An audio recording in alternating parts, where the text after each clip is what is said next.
Well, good morning, good afternoon, or good night. Welcome to another edition of our Dailyish Devotionals. And I am Pastor Brian, and today is September 11th.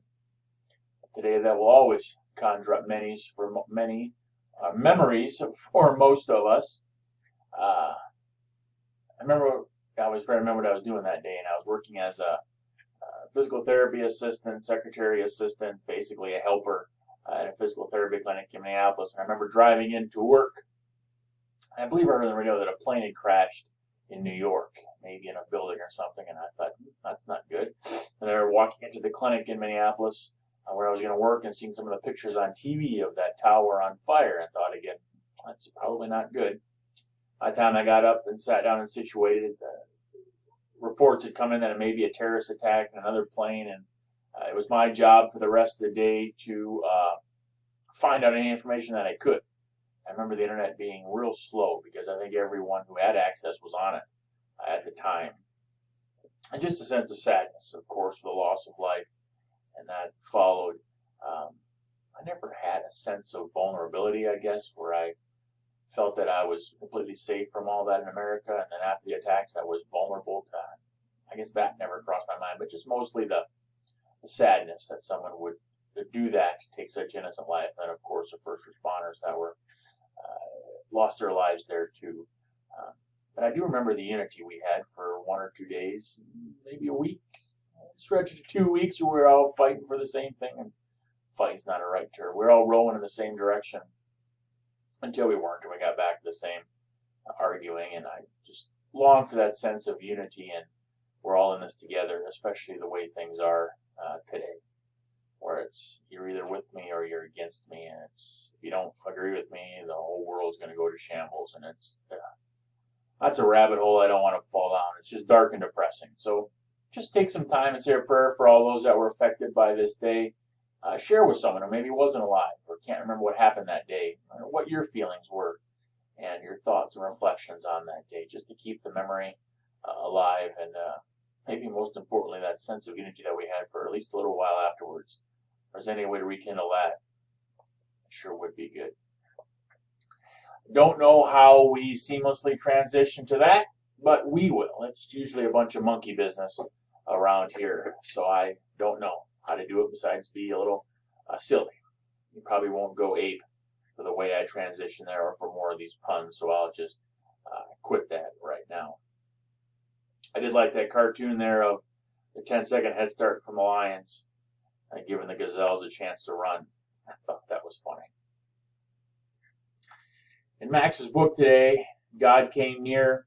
We're getting close to the end, so I've been thinking about what we want to do next. Maybe a little Bible study of a Bible book. You pick a book and read a chapter and discuss it. Can I do 8 minutes on a chapter in a Bible? I probably can. Will it be interesting? I don't know. I guess some of these probably aren't that interesting too, so we'll just see what we can do. But that quote, the only way you can serve God is by serving other people. Max's next chapter in his book is called The Family Sedans of Faith. He starts off a story of a pitcher, Don Sutton, who ended up winning 300 games. He pitched for a lot of number of years, 21 seasons. Only one did he win more than 20 games, but he made the 300. He's a reliable pitcher. He showed up and did a lot, and it's kind of the way he compares it to family sedans. They're not flashy, they're not fancy. I suppose maybe a more apt or a more modern example would be the minivan. Not fancy, not flashy, but it is reliable. It gets the job done and shows up. He talks about the consistency and the predictability of the family sedan, and the family sedans of faith. They don't do it for the flash or the excitement. They just do it because they've been called to serve. Rather than strive to be spectacular, they aspire to be accountable and dependable. Reliable servants.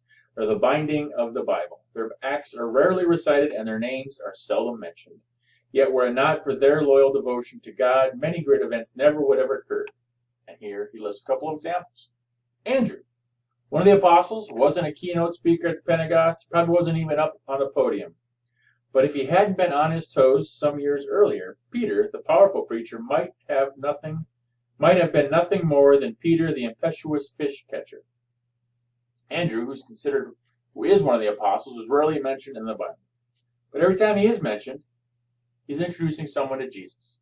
He's the one who brought Peter, and so we need to follow him. Aphroditus would be on the list. Aphroditus, you might say. Just ask the Apostle Paul. He'll tell you how to pronounce his name. He'll also give you quite a character reference. Brother, fellow worker, fellow soldier, messenger. But Paul's finest praise of Epaphroditus was expressed in these words: he almost died for the gospel. You can bet that Paul, who knew what it meant to die for a cause, didn't take sacrifice for granted. Never heard of him in the Bible, have you? Or her hair was gray, her skin was wrinkled, perhaps her hand trembled as she touches the infant's face, but there was nothing senile about her words. This is he, the Messiah. Anna should know. She'd been praying and fasting for this day for 8 decades. Faithful servants have a way of knowing when prayer is answered, when they see it. And they have a way of not giving up when they don't. Only 3 examples of people who hadn't acted. Maybe the Bible is a completely different thing. If Andrew doesn't bring Peter in, if Anna doesn't continue to pray and be on the lookout for the birth of the Messiah. Reliable. Liable means responsible.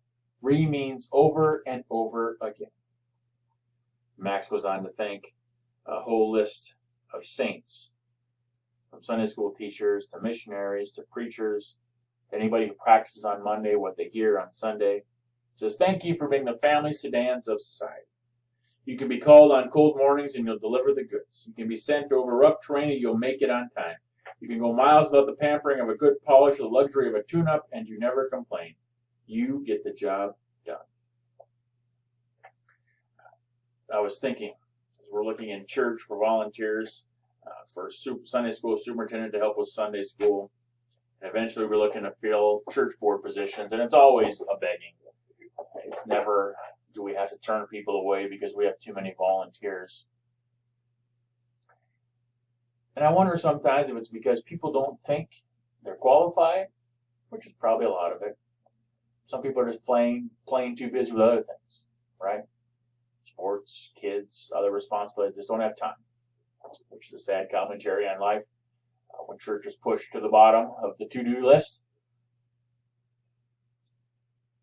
And I wonder if some people just don't because it's not very flashy, right?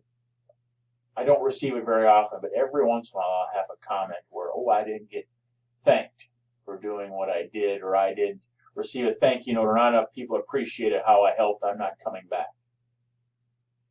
I think I've only had maybe 1 or 2 in my 15 years here in Minden where I've received that comment after asking someone to help. I wasn't thanked enough. I thought, well, I'm sorry to hear that, was my reply. Of course, inside I'm thinking, you've got to be joking. If we do anything for the thanks and the praise, then our motives are way messed up. And I don't want you to take this as a complaining about the help and the volunteering we get a minute. It is amazing. But it is always pretty much the same reliable family sedans or minivans that come around and help. We do get new minivans that show up and help and become reliable, but we could always use some more, as I'm sure any church could. So I leave you maybe with this thought. Why don't you serve others? Where is that on your list? When called to ask, is it because you're not qualified? God doesn't care about your past. God only cares that you answer, and you'll take care of the future with God together. Is it because you won't get thanked? Well, God says if you're storing up treasures here on earth, that's where you'll have them. But if you're storing up treasures in heaven, the reward will be beyond your imagination later. You're not doing it for earthly things. You're doing it to serve God and to serve others. So next time you're asked to help,